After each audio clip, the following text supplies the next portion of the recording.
Woo! Huzzah! All right. So, tonight on A Crown of Cold Iron, the party has finally reached the warehouse formerly belonging to the Fey Street Gang, is a strong phrase. We'll call them a band of rapscallions, known as the Weirwood. You have infiltrated their warehouse, which had come under the control of a mysterious other force.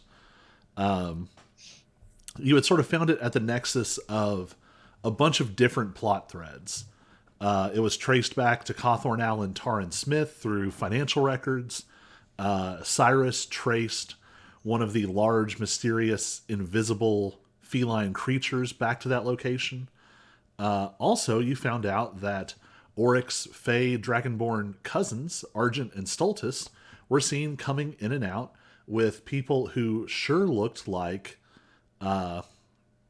humans that have been going missing. So all these plot threads converged. You all schemed with the Weirword to set up a distraction for you to infiltrate stealthily. This did not work because Lady Marta, the half Tarask daughter of Lord Taurus,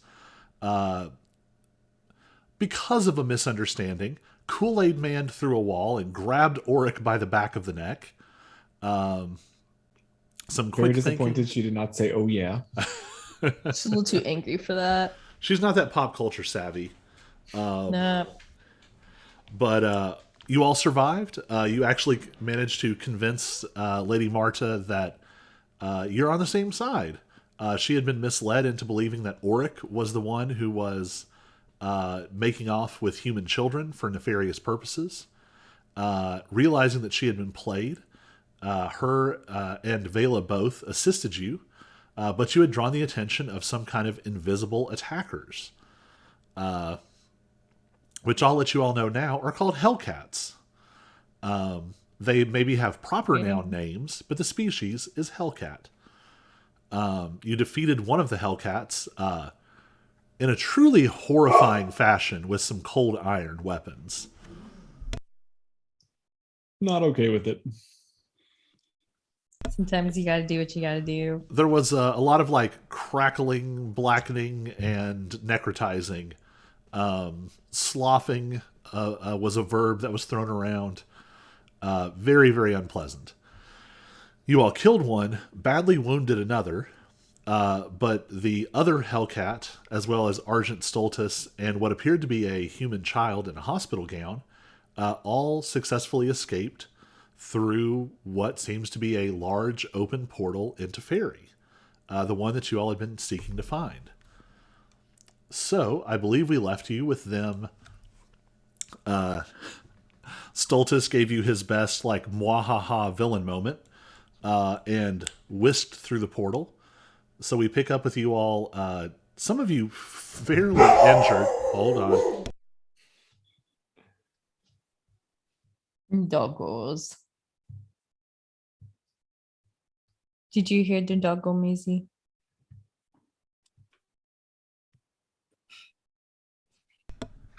Okay.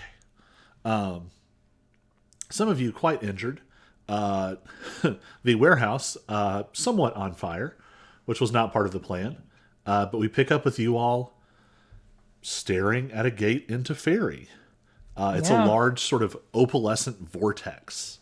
There's a vague sort of flat, sort of hemispherical plane described within the vortex, but a lot of it is just sort of vaporous energy in all of these different colors. I'm going to go ahead and have all of you make a perception check, and Oric make it with advantage. Woo. 18. 11. I swear it was an 18. 17. So much So- for advantage. Don't worry too much, Oric. This is more of a flavor thing. Literally, as you all stand there, there is a breeze blowing out of this gate. maybe not even as much a natural breeze, almost more like an osmotic, atmospheric equalization between the two worlds. There's just this slow, sort of steady blowing out from this gate. And Auric, it smells like home. Ruh-roh. I was saying a good way or a bad way. Well, that's for Auric to decide. Yeah. There is a tangible crackle of magic in this air. It's almost like you're tasting sparks. There's like an electric quality to it. The air also seems sort of sharper and brighter. It lacks all sorts of like modern day, just little traces of smog and gas and contaminants and all the things that make up air in the big city, and it's blissfully free of all of those. But there's not a sterile quality to it. It feels like live, living air, but much cleaner than what you're used to. There's also a strange mingling that probably Lexi and Cyrus would notice. Auric, I think you're just lost in this, like, I think you're trying to decide, is this a good or bad thing? Yes. Lexi and Cyrus, you notice that there are sort of weird notes to this air. Sometimes you catch this sort of like, almost,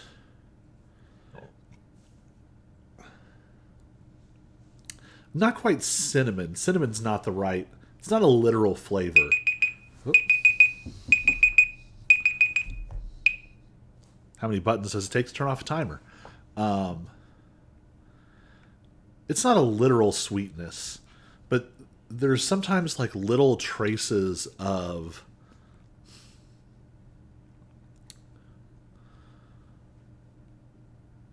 there's almost just not words for it.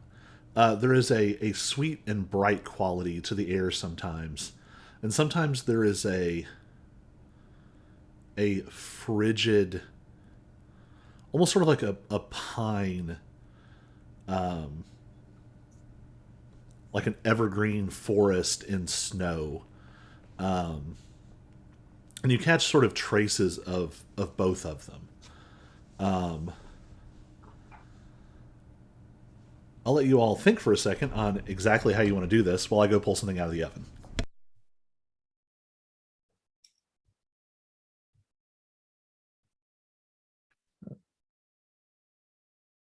Right. So that smells like home. What's your health at 21, out of? 58. Okay. I was thinking I would probably use my tattoo before going into the. Yeah. Yeah. Because I'm at 39 of 93. I'm at Yeah. 15 to 43. Yeah. I was like, I need to consider healing. Can we take a Tattoo long power. rest? Tattoo power. We're gonna have The a only thing is, tattoo. I can't remember if does it grab magic from around us? I don't remember. Don't remember. Because I remember it screwed up the, like, when I used it in the elevator Right. at the lawyer's office, it like broke part of the elevator. Right. So I don't know if it could screw up the portal. Maybe we need to like go further away from the portal to use it and then come back. Well, there's magical fire near us. That's true. Maybe you can just take some of the magical fire. See, I'm coming up with solutions. There you go. Good job. I'm helping. It's totally not arson.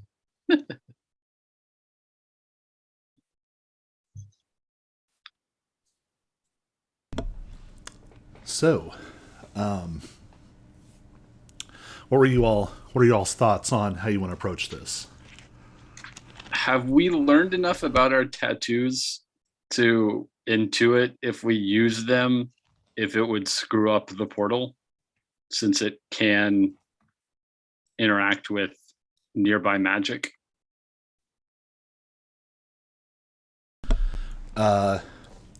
Auric, you've showed your tattoo to Vela before, right? Yes. Okay. So all of you make an Arcana check, and Auric, make it with advantage. Nat 20. Nice. And Nat 1. I got a 7 with advantage. double that what? No, a 1 and a 3.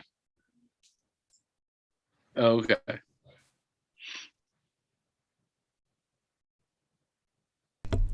All right.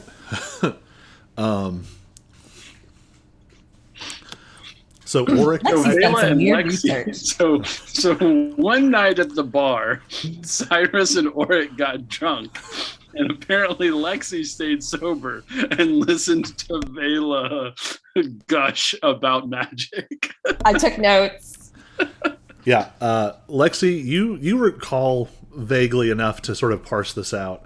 I think Vela is not much help in this moment because she is like in her own little world examining this. Right. And Marta is just sort of staring at you all like, are we doing this? So Lexi, what you put together is you could probably use the basic healing function of the tattoos. You might want to get a little distance from the portal. Excuse me. You might not want to use it like at close range. You also maybe have the thought you could maybe bust this up if you wanted to. I don't know how that would serve your goals, but you remember, based on the conversations you had and the experiences you've had with the tattoo, it seems to have not just a healing effect, but specifically it is absorbing ambient magic. And occasionally, it has shown the potential for sort of weaponizing that. So if you wanted to, you could theoretically sledgehammer this thing. But if you get a little bit of distance, healing should be fine. Okay. So we can consider sledgehammering it on the way out. Mm-hmm. Well, then I'm going to use my tattoo for a short rest. Yeah, I think I am too. It's up to half your hit dice, right?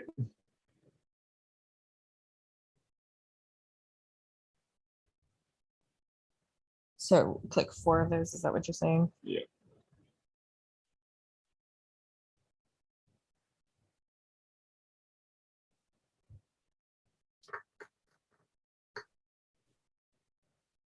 Okay.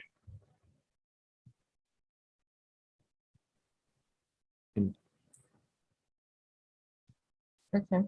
I didn't hear it roll for me. Did you? Okay. I don't know. I hit confirm. That's why you didn't actually roll the dice. Oh, so wait. So Yeah. take short rest. No, what I'm saying is you're supposed to roll the dice before you hit take short rest. And then where do I roll the dice? From here? Now you will. Well, how did you roll the dice?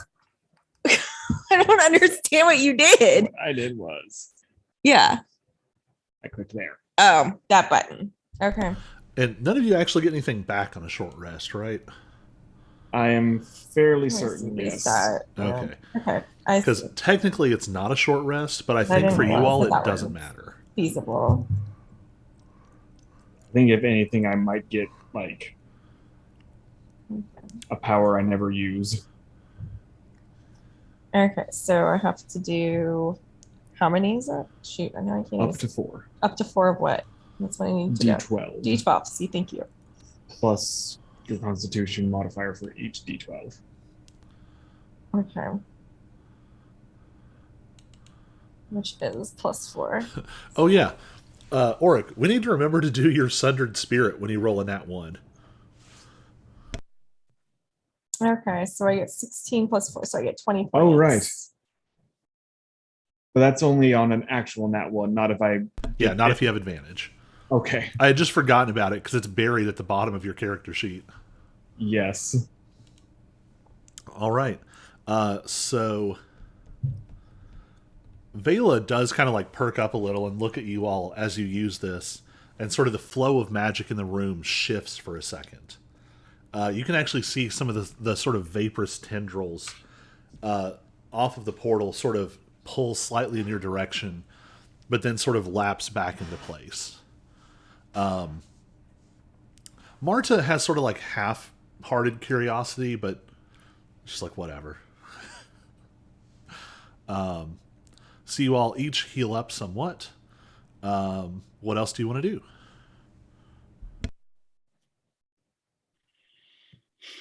I mean, the fire's not terribly out of control, right? I mean, it was basically 2 fireballs. Yeah, it'll be fine. I was about to say, are we going to come back to a burnt out building?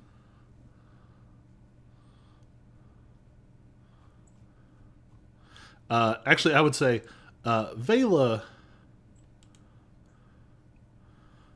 Vela sort of looks around and goes, "Oh, yeah," and just kind of and puts out a massive amount of fire in just like one gesture, and then turns and sort of repeats it again and puts out the majority of the fire. Okay. Okay. Well, with that done, I mean, we came to go through the portal. I guess we should probably go through the portal. Not totally looking forward to this. I will say, just based on what I'm smelling, I'm not sure it'll be hostile, but I wouldn't count on it being friendly either. Or you give me an intelligence check. Intelligence check. Yep. Yeah. Oh man, the Yep. dice love me today. Mine do. 7. Fucking 3, man. 7.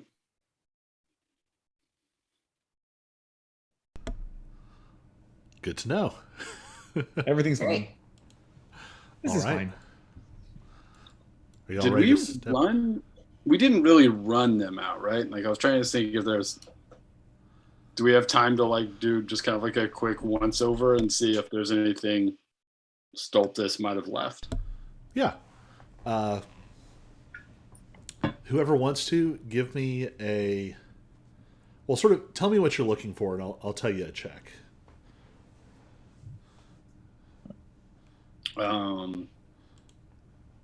Yeah, I guess I'm probably scanning any sort of like record of what they're doing or like Possessions. counting kind of records, notes. All right. So for that, give me an investigation check. Auric and Lexi, what are you all looking for? I was thinking more of like possessions rather than like records specifically. But like if any of their stuff was around, like a bag that might have some things in it. Yeah, we'll call that investigation as well. Okay. Auric, what are you thinking? I don't even know. Ooh, 19. I'm looking for signs of accomplices. Okay. Yeah, if it's just them or if somebody else is also a part of it. Exactly. Yeah. Yeah. For that, I'm going to say give me an Arcana check. 10. Roll with advantage because you've got Vela with you. 14. Hey, A that's little better. All right, so we'll sort of take these in order. Cyrus, with a 23 investigation check,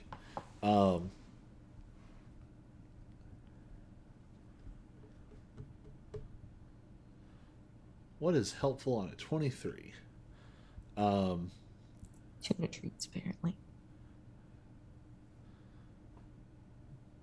I think it's more telling what you don't find. So you're able to kind of scan the room and get a feel for like where there should be an office. The office has no security. And actually, it looks like the office has been sort of gutted. Um, there was like just a little sort of like suite of little like cubicles and offices and things down a hallway here.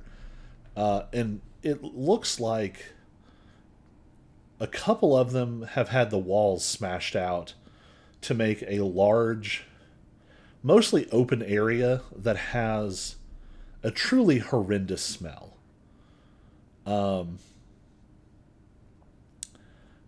You get the impression that this was a sort of den for the Hellcats. So there is a strong, like, musky cat smell, like Lovely. big jungle cat kind of smell. But also there is a grotesque carrion smell, and you remember that people have disappeared in proximity to here, including some of like the Weirwood who were scouting. This is probably where they ended up.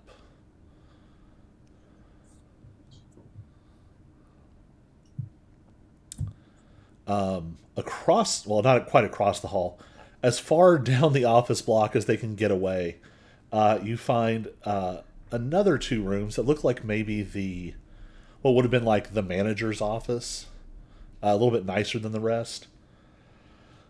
And it looks like it's been set up with some cots and things. Pretty utilitarian. It looks like this is where Argent and Stultus were staying while they were in town. There's a lot of food wrappers. You get the impression that you can sort of backtrack by how old some of the food items are. It almost seems like there was a learning curve of them trying to like figure out what human food they actually liked. What are some of Oric's favorite human foods? Um, let's see. Cheetos, the extra spicy nachos, Flamin' hot Cheetos. Tab and Mountain Dew.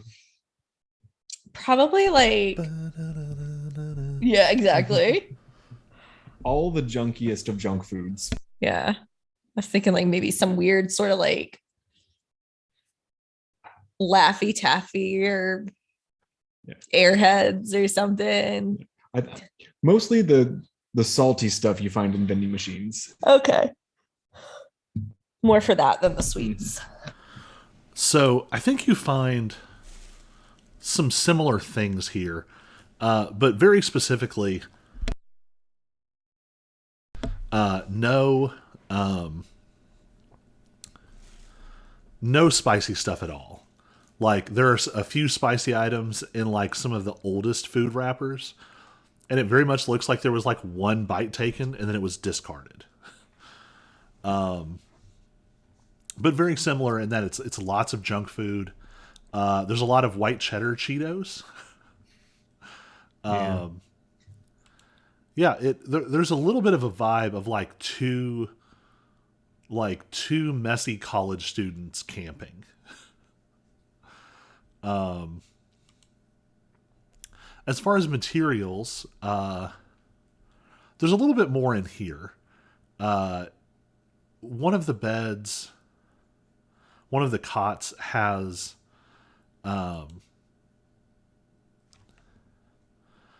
sort of like a crude binder stuffed under it. And just at a quick glance,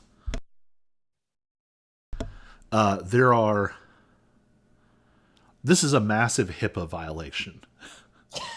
It's a huge folder of medical information that's been collected, and just at a glance, the one thing these patients have in common is either a serious loss in quality of life or fatal illnesses. And you see a whole age range. You see like from like even like like newborns with like birth issues, all the way up to like the very elderly and everything in between. A lot of them have been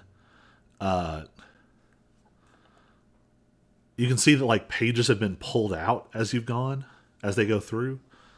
And it's not entirely clear what the pulled out pages signify.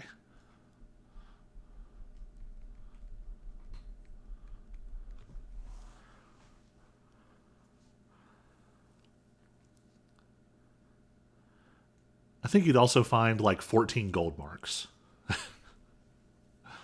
Just random spare change that fell behind the couch cushions, you know.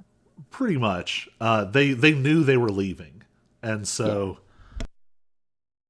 anything of like real value they took with them. Okay. Lexi, you were looking for more like stuff, right? Yeah. And they rolled a 19. So as you wander, you hear a strange sound.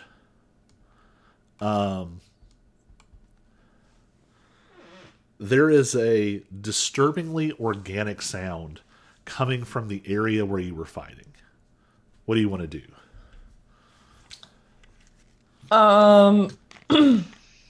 Organic sound. I guess I want to investigate it. You know, carefully come closer. So when you poke your head around the corner, what you see is the corpse of the Hellcat you all killed. Oh, fun. Even in death, the cold iron is still working. Okay. It is rotting in fast motion. Okay. And very quickly, there are like blackened bones sort of sticking up out of a moldering mound of stuff. But as you watch, it all starts to dissolve. Let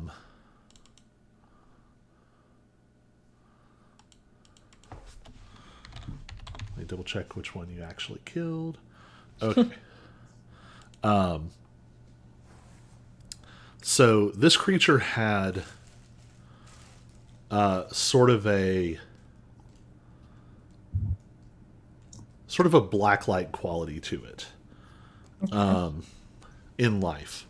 As it dies, it's almost like it radiates this energy out of it. First, all of the like slough and fluids and things start to dissolve into this strange anti-glowing mist. And it's sort of swirling around the center point, filling up this aisle. And then you see like the tips of the bones start to like dissolve into dust and sort of join. And this energy sort of swirls until all of the most of the physical parts of it are gone. As it goes, there was a smell, and the smell sort of vanishes into the air. And you see it. And there is a cat's claw. A massive cat's claw. Almost identical in size and shape to the one that Auric found. But this one has veins of that blacklight glow running through it.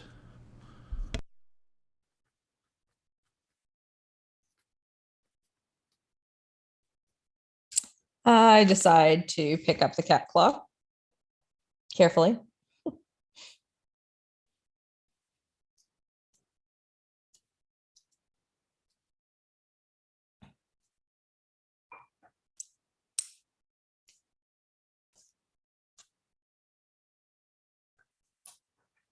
If you need to, we can trim the cat claw. Yeah.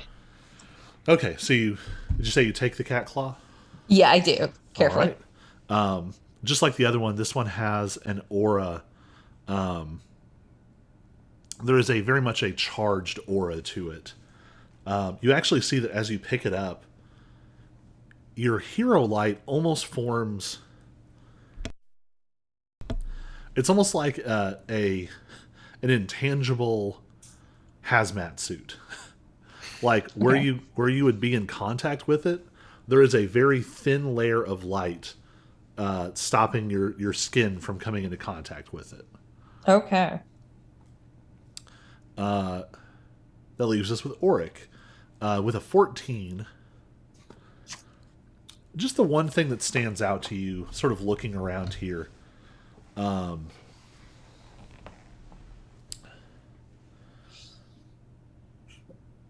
Argent and Stultus are not sorcerers. Yeah. They're not powerful spellcasters. The only other things in this space were two giant angry cats and what seemed to be a sick human child.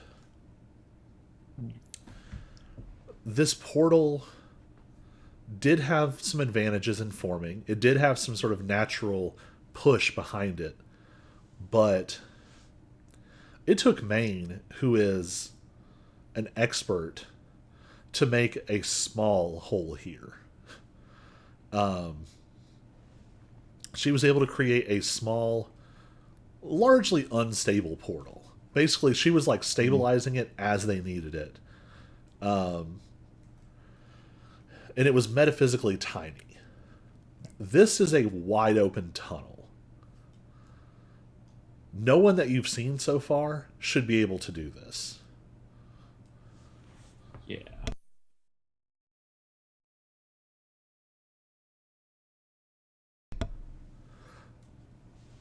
All right. So you all investigate around, coming back with some more info, some more loot. What do you want to do?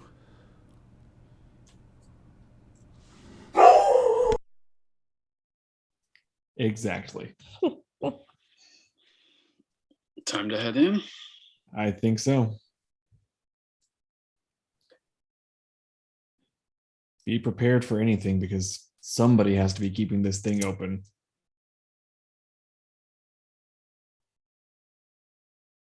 By the way, I guess have the Weirwood made their way in? Do we need to like? Let them know. Yeah. I think you're gonna have to like send a text message or something. Yeah. They are not brave combatants when it comes to this sort of scenario. They would definitely not come in like on their own initiative. Okay. Well, let's tell them that we've secured the portal. Yes.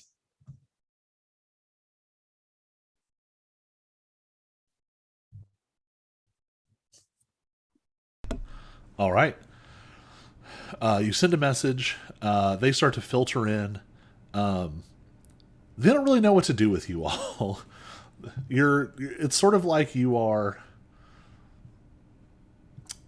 I don't know. You're like animal control, and they had a badger in their living room, but now the badger is gone and you're still here. That's kind of the vibe right now. Yeah.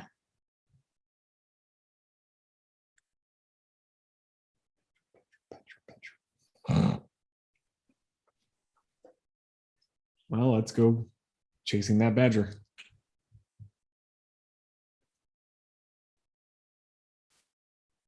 Yeah. So they will say we could let them know we're headed in. Ask them to, make sure people don't futz with it until we get back as best they can. Yeah. That's my biggest thought.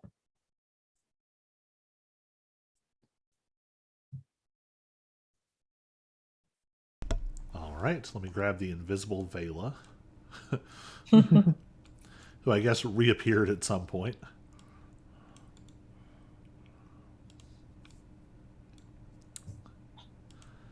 All right. So, Here we go. Auric, how long has it been since how? So we know you came into the human world a little bit before the campaign started. So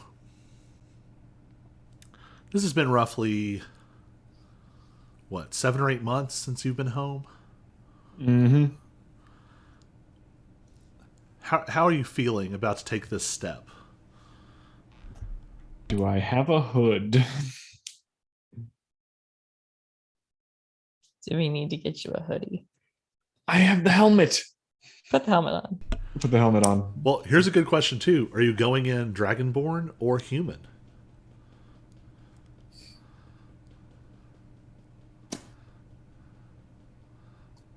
I think considering who we're chasing, I'm going in human.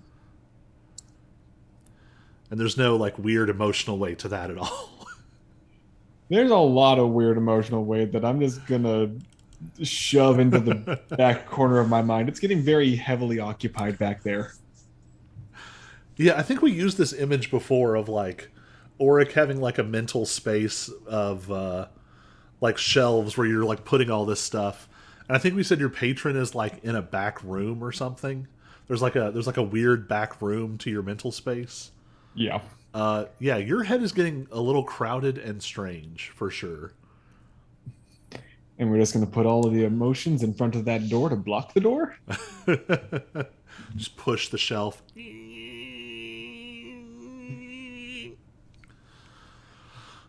All right.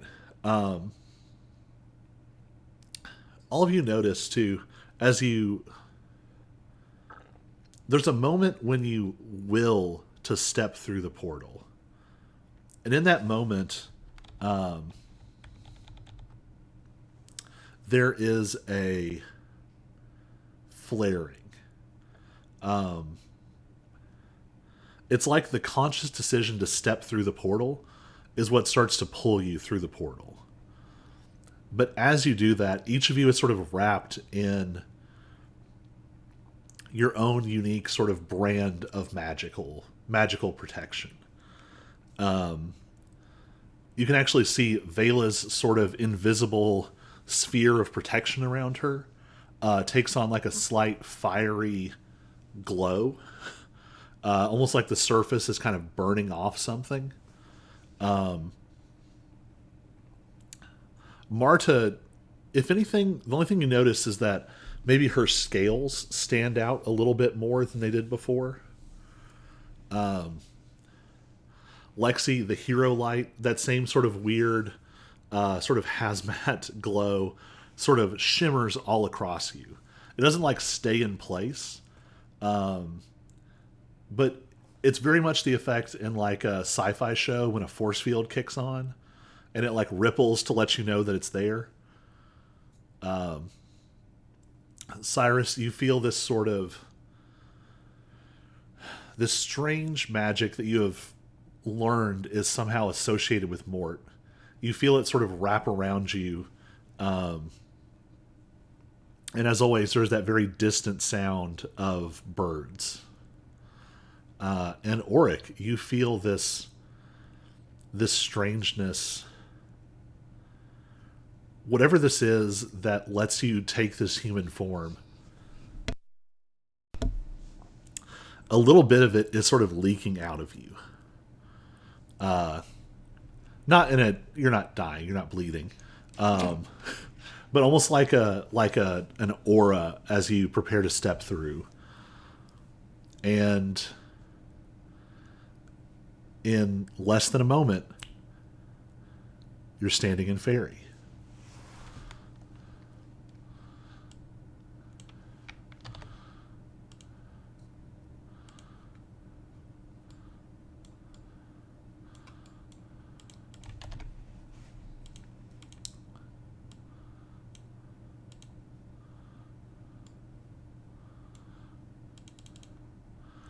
So the space you step out into, Ta-da.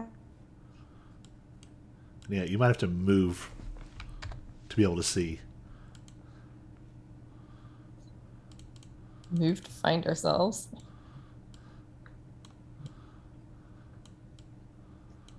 Towards the bottom. Towards the bottom. Ah, I found it. So I'll get y'all actually aligned to the grid. Whoa, There we ah! And I suddenly scrolled more than I meant to. Thanks. So you find yourselves in this vast forest. There's a mix here, huge, heavy stones, thick trees. You can see places where there's clearings where like smaller brush has sort of grown up. And if you weren't paying too much attention, you might miss it. This isn't that different than a forest you would find in the human realm. The trees look somewhat similar, the stones look similar, but there's little touches that speak to the strangeness.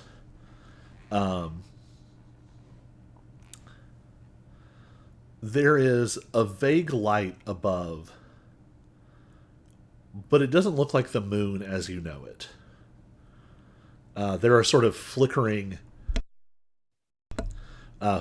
silver stars are casting a thin illumination, and it's echoed by veins of silver light that run through the trees and the stones in various places. And you see little flecks of... You would almost think they're snowflakes. But they're like little flecks of silver light, just sort of like floating along in the air, erratically illuminating. What would you all like to do?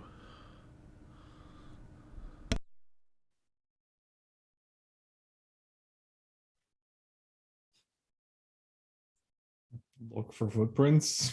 Yeah. It's like, I don't know.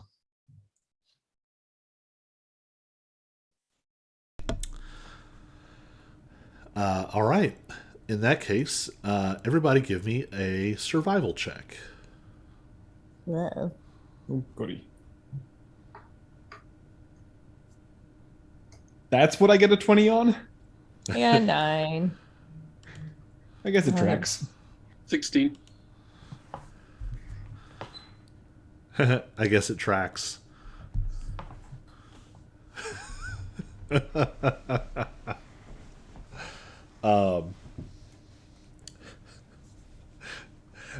Headcanon, Oryx said that out loud.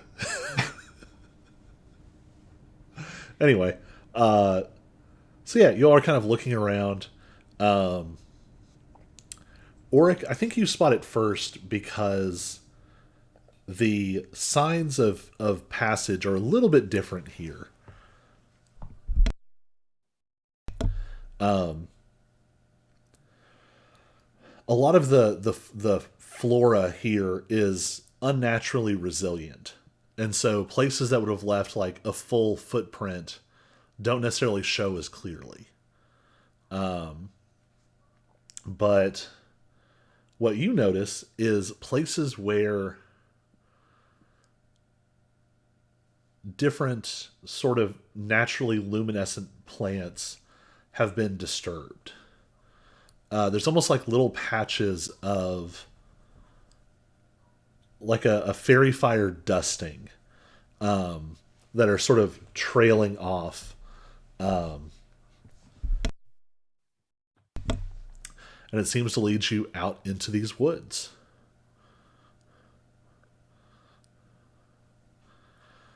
For bonus, Cyrus, with your 16 survival,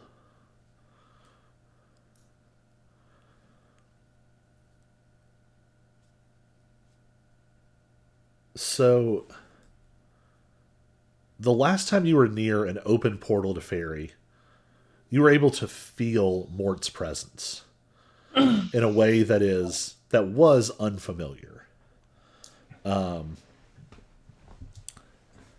As soon as you step through the portal, you immediately feel it again. You've been feeling this stronger connection, this sort of metaphysical connection. You felt it with Alex. You felt it with Sana. This is That's a note strummed on a ukulele. This is the same thing played on the organ of a grand cathedral. It's like a note that Wow. rings through your whole body, that shakes you physically. Mort is here somewhere.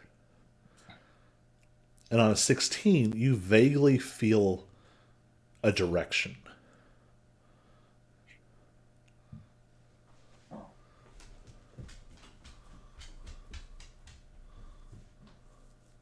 So I quickly point out to the others the disturbed bioluminescence. And that'll be the trail that we are following. It leads in the same direction as the sense you have of Mort. Convenient. So Maybe Cyrus, convenient. We'll see what happens. Cyrus will share that as well. Okay, so if I lose the trail, we can just use your sense. Hope we were Hopeful. right.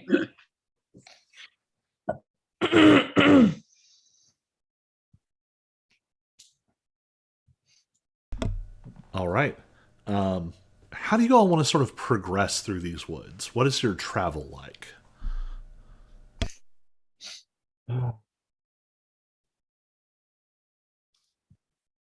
want to say stealthy.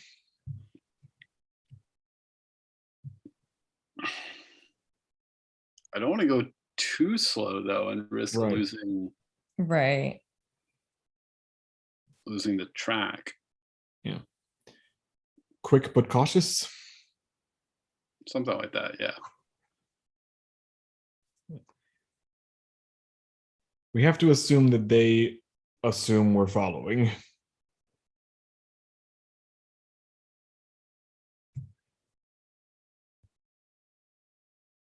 True.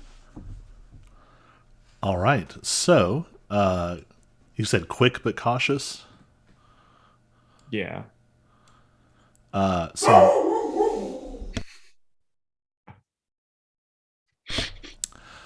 So in that case, quick but cautious. One person.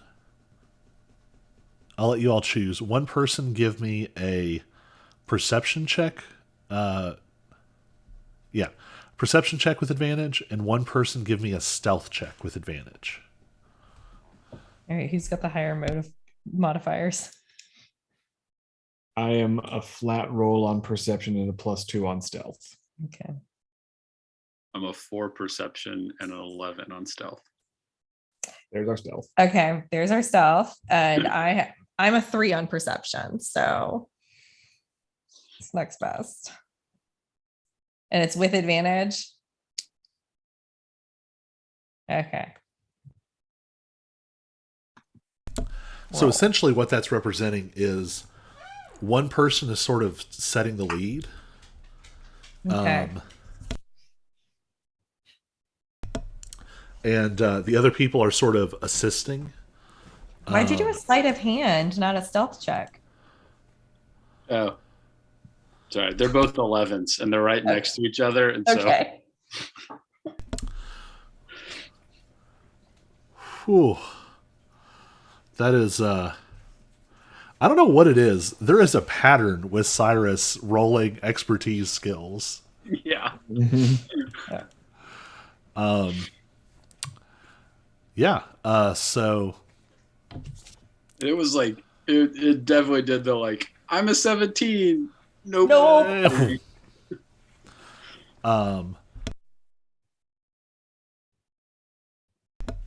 So, Lexi, something unusual is happening here. It almost feels like your senses are in overdrive. Okay. There's a strange sense of like hyper awareness.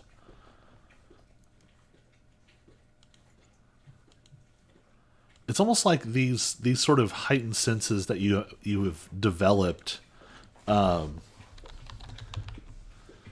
particularly good in this environment.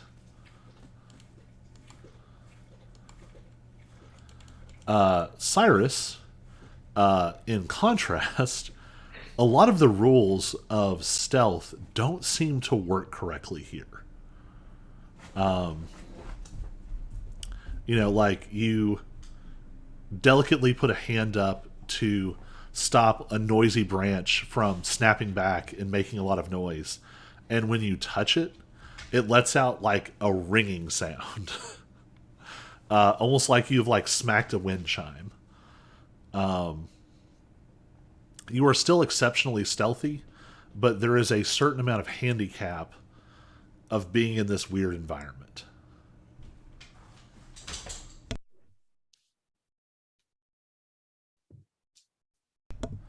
So what I'm going to do now is everyone roll, not everyone, pick one person and roll 1d4.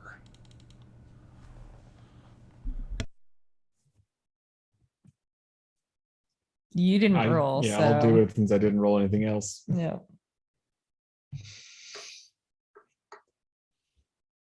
Is high good or bad? Who knows? 4 pieces of candy. Mm-hmm. Oh, this is fun. This will be a good first one. Oh boy. This is very appropriate, actually.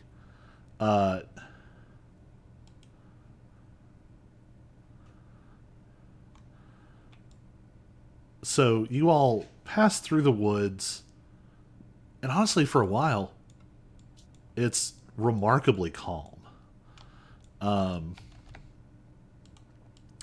Auric, you would sort of identify after a moment that, and this was something that had been conveyed to you all as well,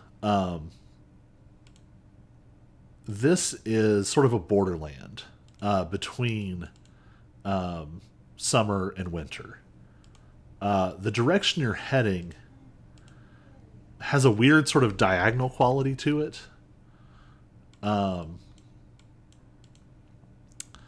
You're still sort of moving through this borderland, but you are skewing ever so slightly towards winter. And then you're struck by the strangest sense of deja vu.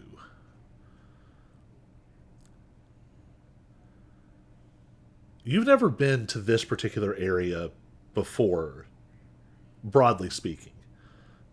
This wasn't an area where you got like sent to do things. As we said before, you sort of established a work record that, to your benefit, kept you from being assigned difficult tasks.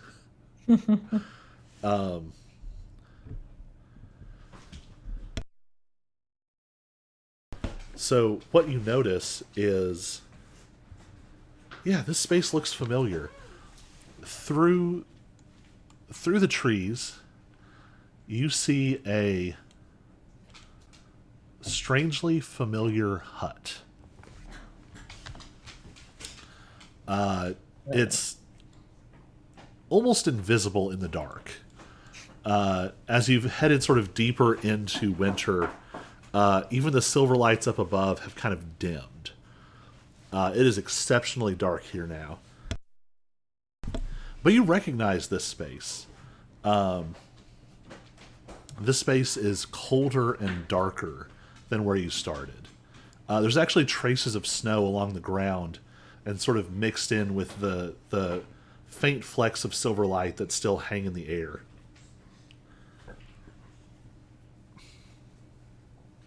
What do you want to do? Wait a second. Is Buchan's body still there? Give me a perception check. Guys, I know where we are. 13. So, you don't find a body, but you do find a very distinctive arched looking rock, which, yeah, looks like approximately the place where you retrieved the claw that was all that was left of Buchan. Huh. So this is a thing. I look up to see if I can see the the office building. You do not see the office building.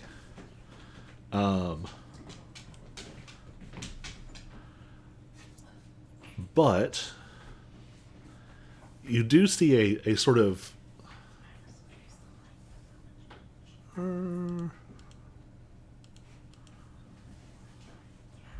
I'll just say it looks familiar. On a 13, that's about all you get. It's very dark out here.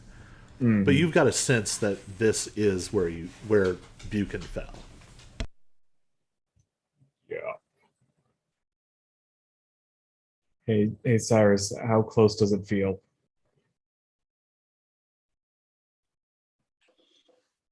Can I do a note check? I'll just give you this. You feel like you're the exact same distance away from Mort as you did when you sort of looked out. It's a stronger conviction. It's a stronger sense. But in terms of the distance, it feels the same. Okay.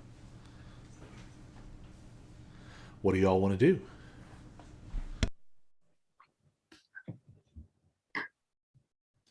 So Cyrus might think there's like some sort of like connection to Mort here, but maybe not his like physical presence. Okay. Yeah, you still feel it like off in the distance.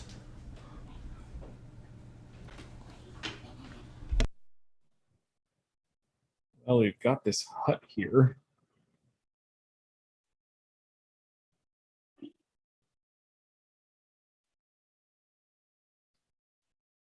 Might as well explore. Why did you move me? Hang on, check for tracks. Because I am smart sometimes. Whoever wants to can give me a survival check. An 11.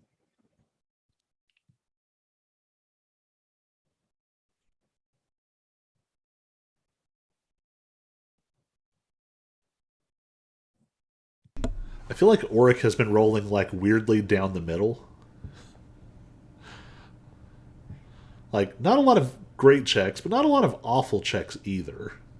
True. All right, anyone else want to roll survival? Sure.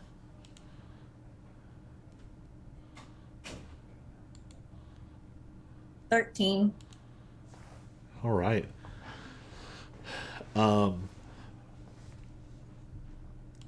With those rolls.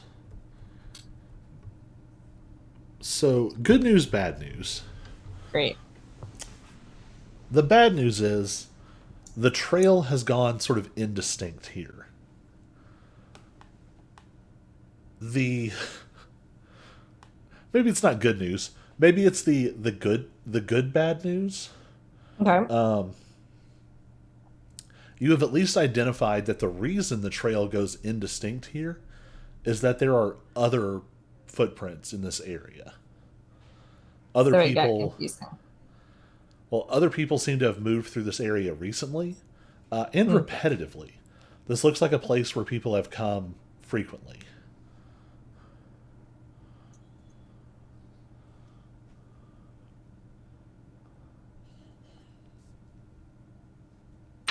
Okay. Well, then let's check on that cabin to see if they've seen anybody, maybe? All right. Do you think we should approach it as Faye?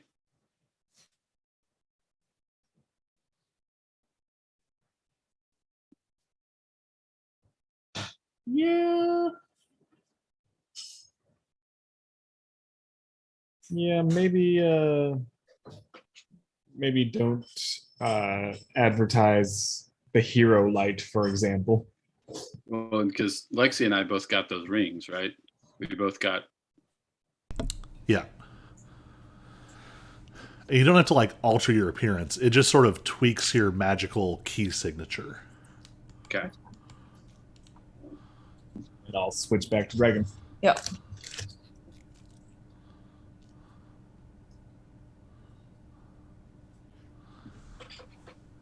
All right. How are you all approaching?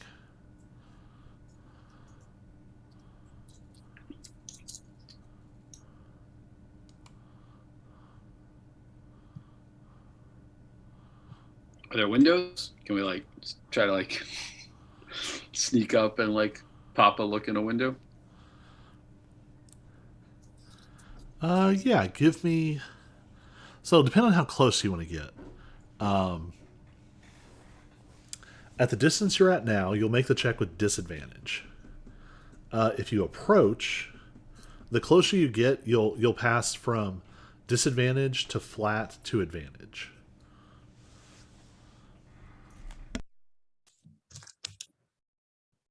I think I'd want to move up to like flat. Since I'm not All right. particularly stealthy, I'll stay right here. Yeah, I was gonna say I don't think I'm particularly I'll say stealthy. so. Give me a stealth check to sort of move forward.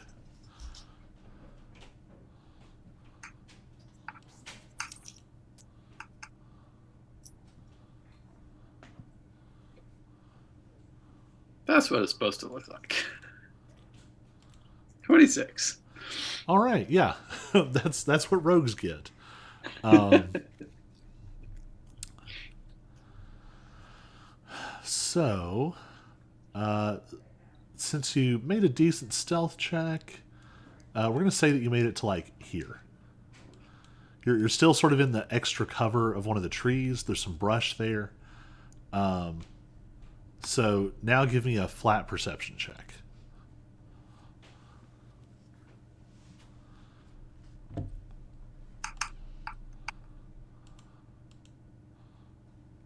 Nice.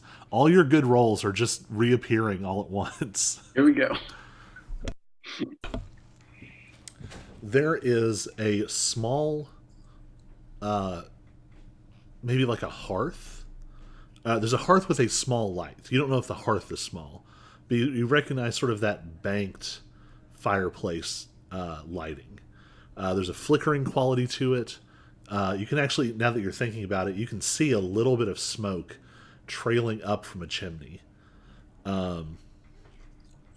There are figures passing sort of between the window and the fire. It gives them a weird, distorted appearance as the shadows and the figures themselves kind of blur together. It makes some of them look huge and some look tiny, but you gather that there is some kind of conversation happening, and it looks very animated. People speaking with great passion about something.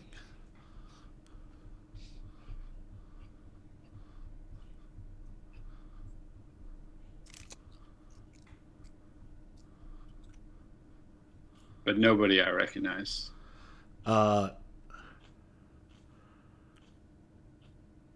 So I'll give you, with a 23, I'll give you a two-part answer. One, it doesn't seem to be anyone you'd recognize, but at the same time, the angle you're at, with everyone sort of backlit, means that it is hard to see more than silhouettes.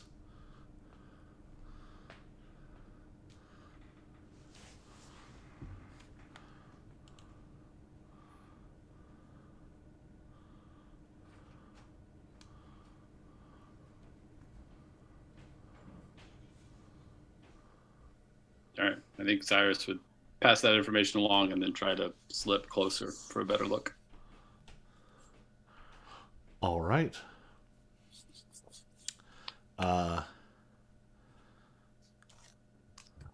So if you want to get closer, you'll be making another stealth check. This one will be a higher stealth check. Yeah.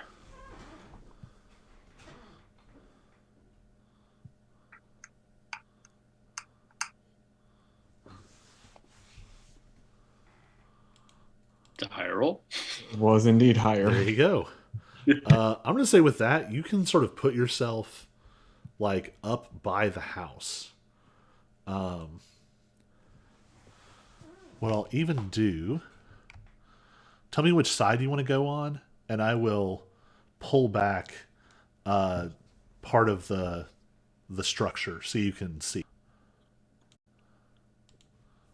All right, let's see. Go. I don't think I'd want to put the house between myself and the group, so I think Cyrus would come up on the eastern side of the house.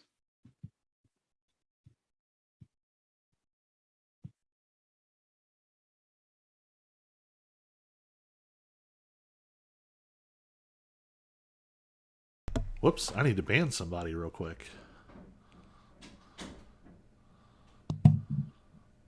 Spam bot. Yep.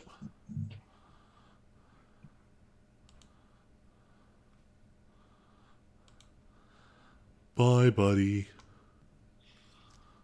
Hope you find your mod.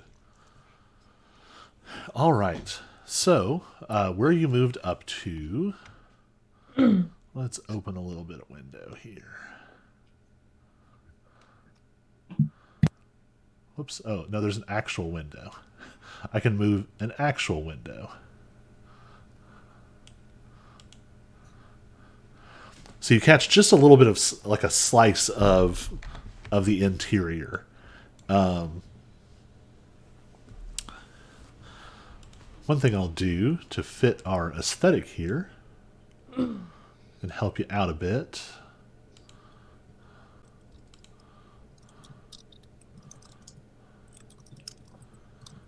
There's a way to do this.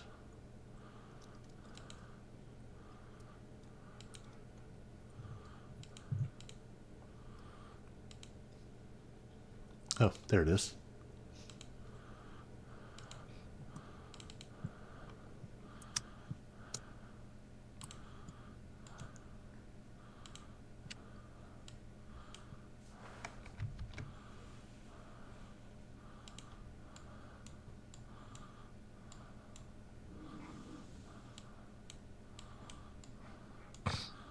Can you see a little bit more inside now?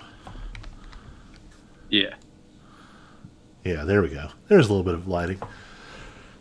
You can see that there are, sort of from the place you're at, it looks like there are 3 humanoid individuals who are arguing pretty loudly with someone out of sight. Give me a perception check.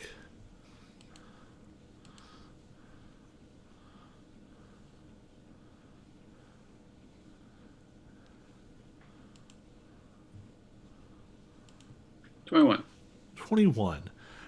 You catch some unusual words. Several times they mention the name Habundia. Habundia.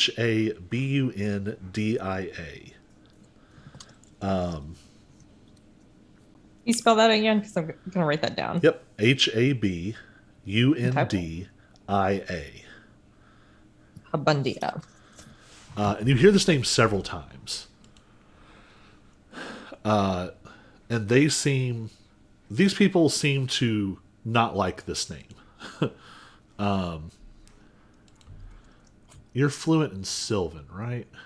Yeah. So this whole conversation's happening in Sylvan, of course.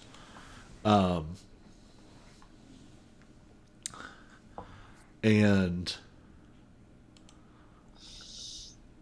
they seem to dislike this Habundia, whoever this is.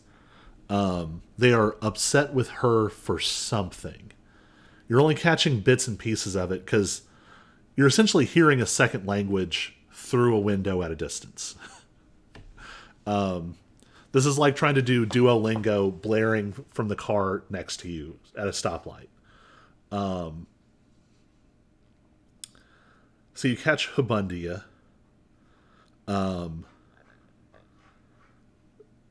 there's a word that you don't recognize, but from context, you imagine it's a curse word of some kind.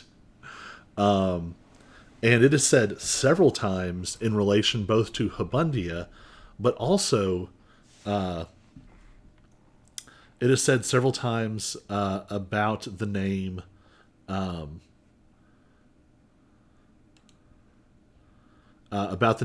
Mab. Give me a. For you, let's call this an Arcana check.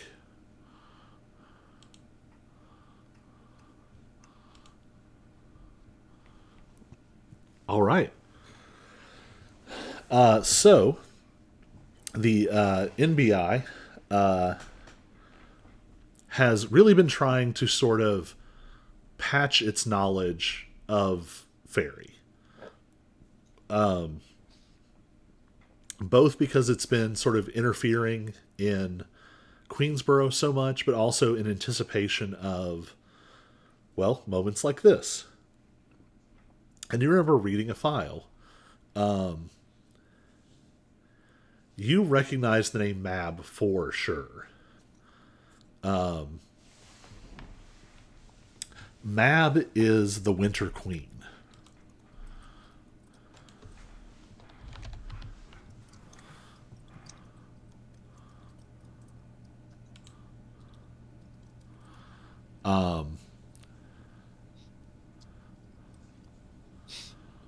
The sort of title that gets used when people don't want to say her name. She's sometimes called the Queen of Air and Darkness.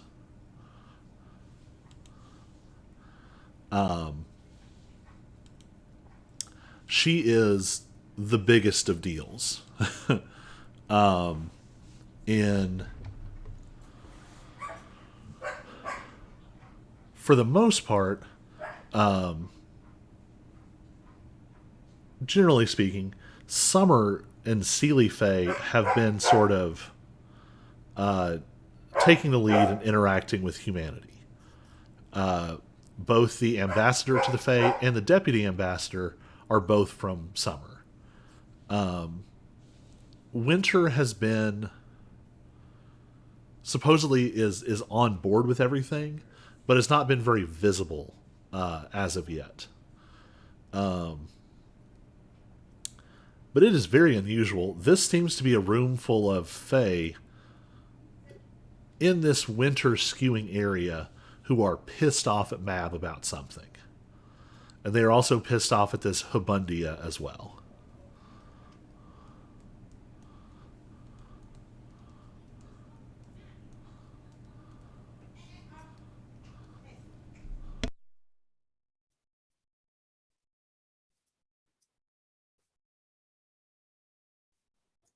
Habundia doesn't ring any bells. Habundia seems to be a more obscure name. What I will say is, what you don't know might be common knowledge for Auric. Or definitely for Lady Marta.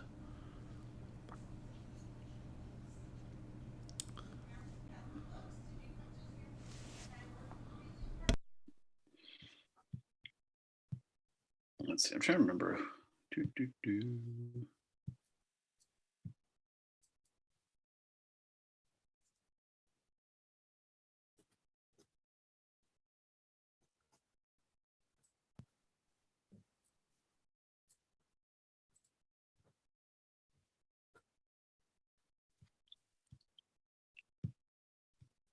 Because I think, well, let's see. I don't have.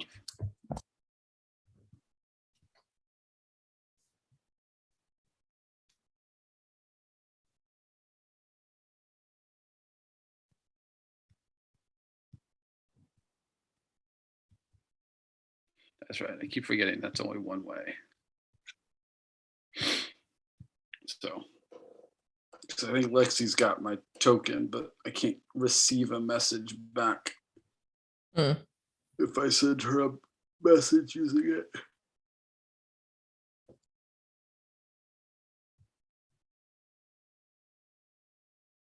So All right, so I think I'll slip back to the group then. All right, give me one more stealth check.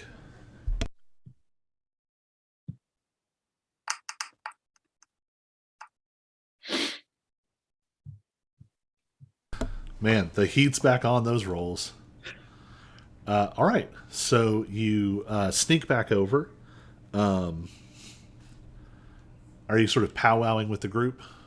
Yeah, I'll share the names that I heard, and I'll share Habundia, and then I'll use Queen of Air and Darkness.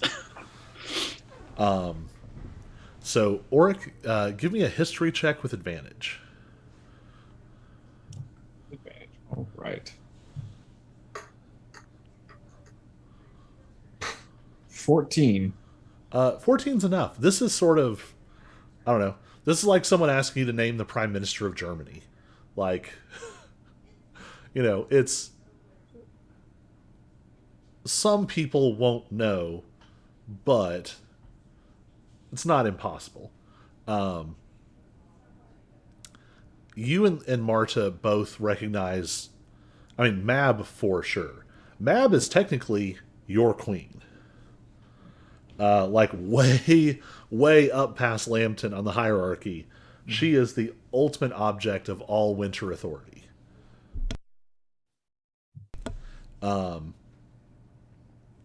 So you would know a lot about her.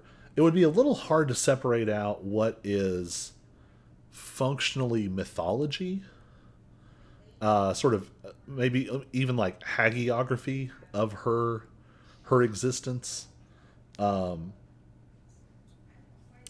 But you know that she has a reputation for being very, very powerful, being very sort of cold and logical in decision making. Mab is sort of notorious for people mistake it for being fickle. They think that she is like actively changing her mind. And there's been several sort of high profile instances of this. But really, she just always chooses the logical choice. Even if the cost or the moral value seems off, always logical option. Habundia is a little more obscure.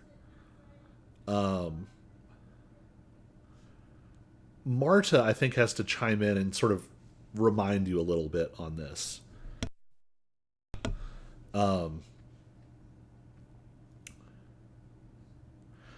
Habundia is, she's the witch queen, the queen of hags.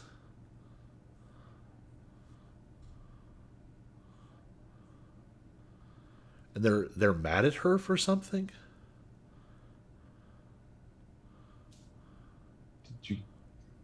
Did you go to look at who they were?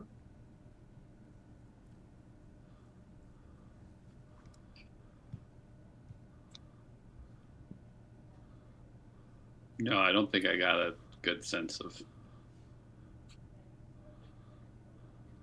At least 4 voices in the room, 3 humanoid and 1 I couldn't see. But Habundia, neither Habundia nor the Queen are in the room. We can assume. And the Since people those in the room are don't like either one. Huh. Huh. That's weird.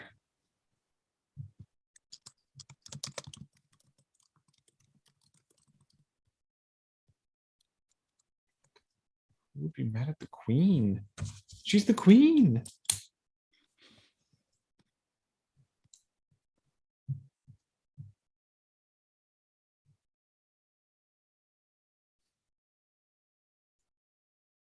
I know nothing about fairy politics, so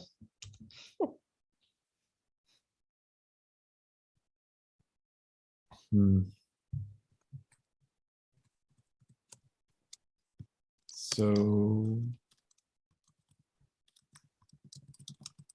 Do you think it's safe to announce our presence?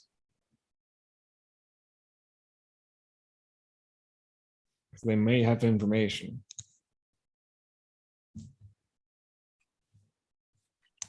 Yeah, or Cyrus would know the best way to do that safely in fairy. But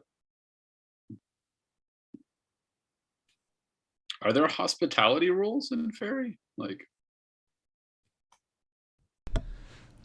So there's two elements to that. On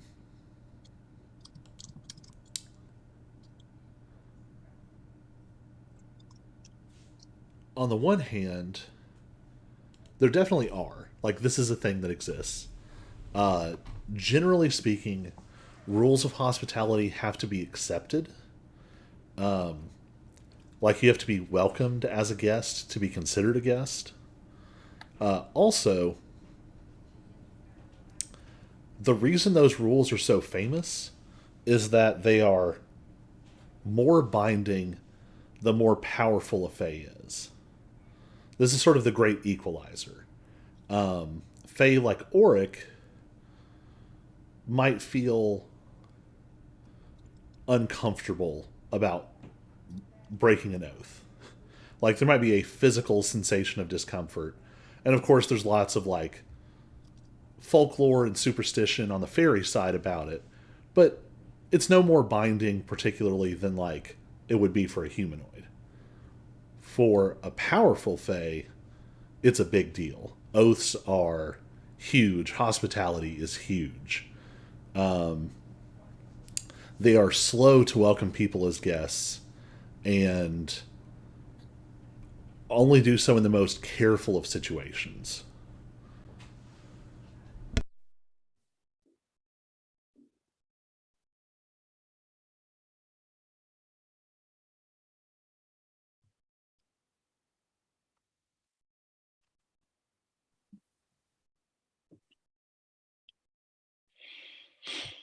so I don't know, it's like, does Lady Marta have a suggestion of the best way we might make our presence known in a non-threatening manner?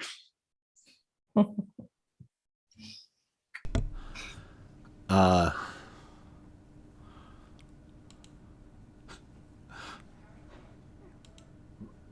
Make an insight check. This isn't like a dire insight check. This is just info.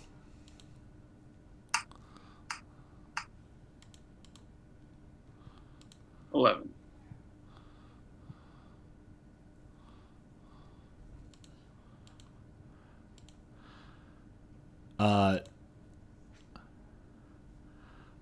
You get the impression that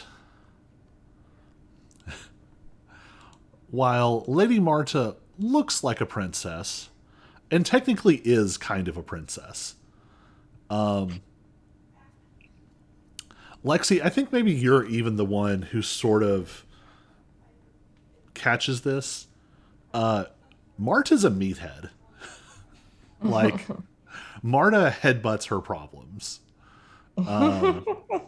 She is only like aware of protocol in the vaguest possible way, but she is going to give you the best info she can think of, which is basically like, don't catch them by surprise. Like, announce your presence at a bit of a distance.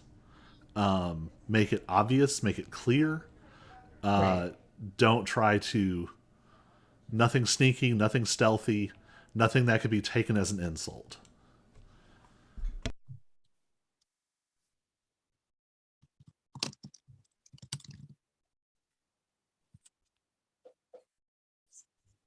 Okay. Who wants to who wants to be our speaker? Hey, look, a cabin! I say incredibly loudly. All right. That'll work. Everyone give me a perception check, and Auric and Cyrus do it with advantage.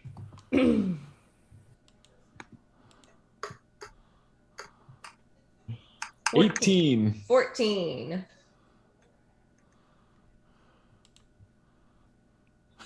And they're back. 19, not one. Womp womp.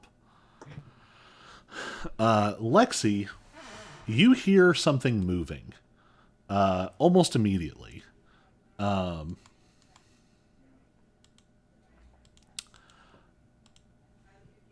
Cyrus, you have almost a moment of disorientation.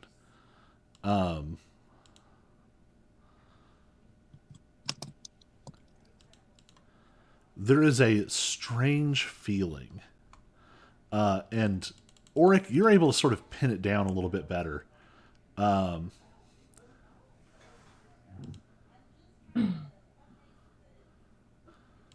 whoops.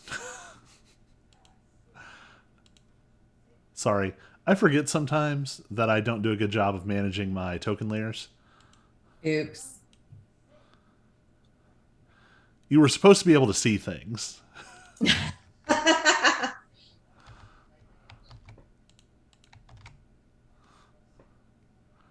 Let you kind of take a glance in there.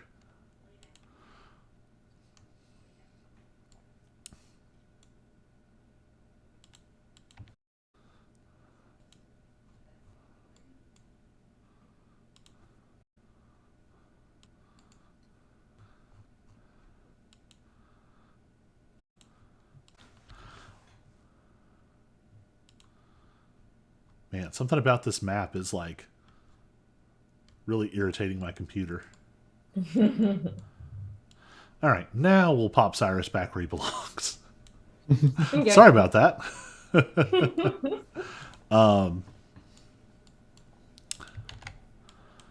You all hear something. There is a rustling in the brush.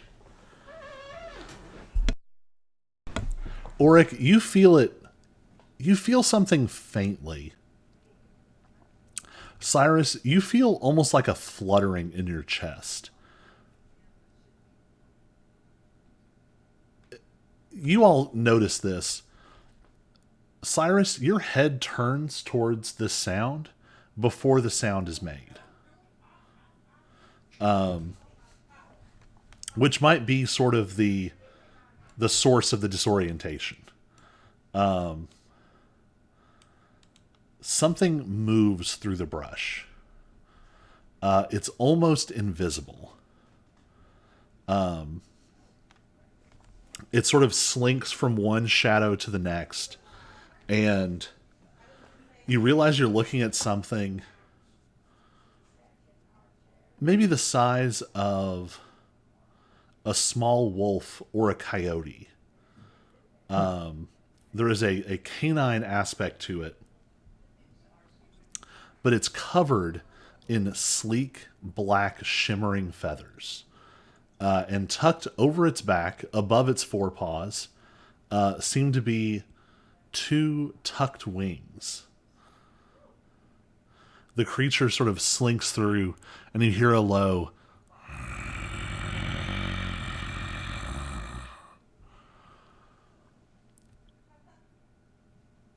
and there's a pause.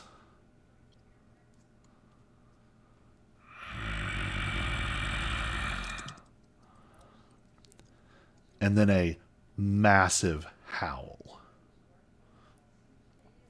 And behind the howl, you hear the sounds of birds. I don't want to dump us fully into combat. What I'm going to do is everybody make a charisma saving throw.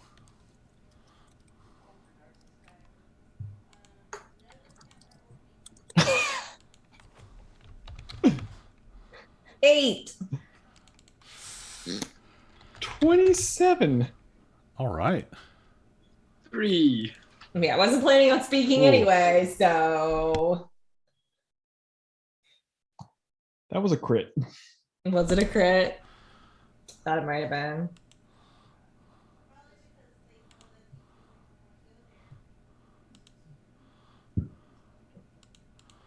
Rolling some saves for the others. Oh, no. Oh, Vela. Oh no. Vela got a nat 1. Oof. Oh, Vela. So who all got under a 13?